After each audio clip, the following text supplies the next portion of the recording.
Oftentimes, when people meet me and hear my title, they ask, what is Latinx art? Who is a Latinx artist? The answer, of course, is complex.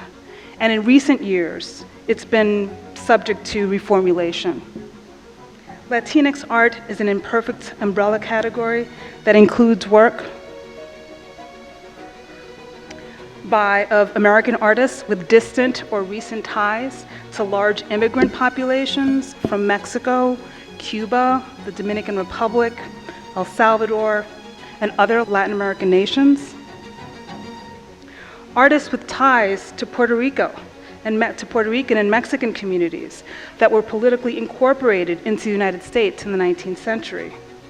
The territory that we're standing in right now falls into this category.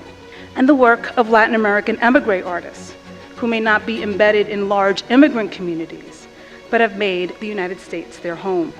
In the last few years, my institution has embraced the term Latinx over Latino as a way to use more inclusive language that is gender neutral and non-binary. Making this shift has not been easy, and I know there are many strong feelings about it in many quarters, mostly because the use of X doesn't really translate well grammatically in Spanish. I actually embrace it and think this change in our language helps create a more just society where we can all see ourselves represented, regardless of gender or sexual orientation. The question of what is Latinx art is much more difficult to answer. I don't expect artists who fall into this category to adhere to a single style or interest, although of course there are common threads that arise from their connection to Latin American culture and the experience of migration. For me, the most important commonality shared by Latinx artists is their underrepresentation.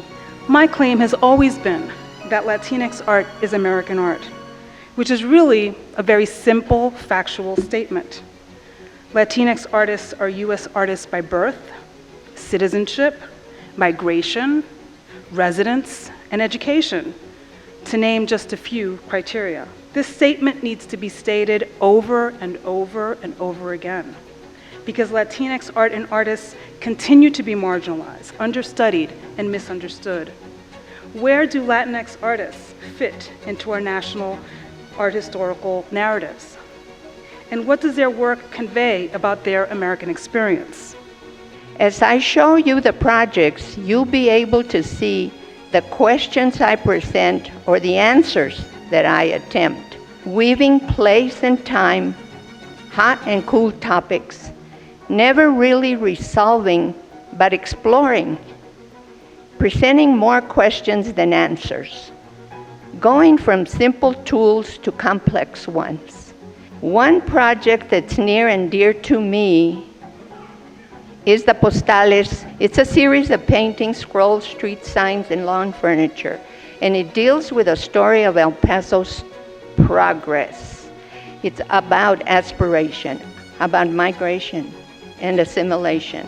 These photographs, these images were first photographs, and I had always imagined them to be large, but not having the money and before the digital age, I decided to romanticize the depiction even more. And so I learned how to airbrush.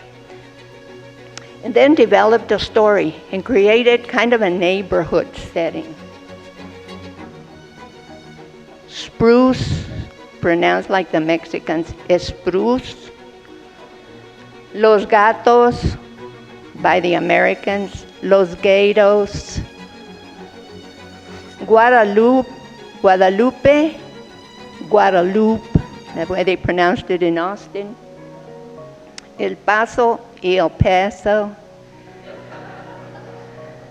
So here's the front, and there's lawn chairs, and there's Martinez and Martinez.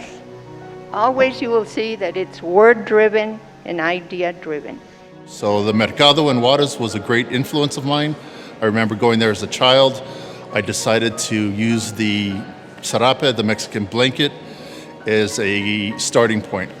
Originally, I saw it as a painting full of color and even canvas perhaps, but I decided to take it apart. So far, deconstructing it, letting it become something else.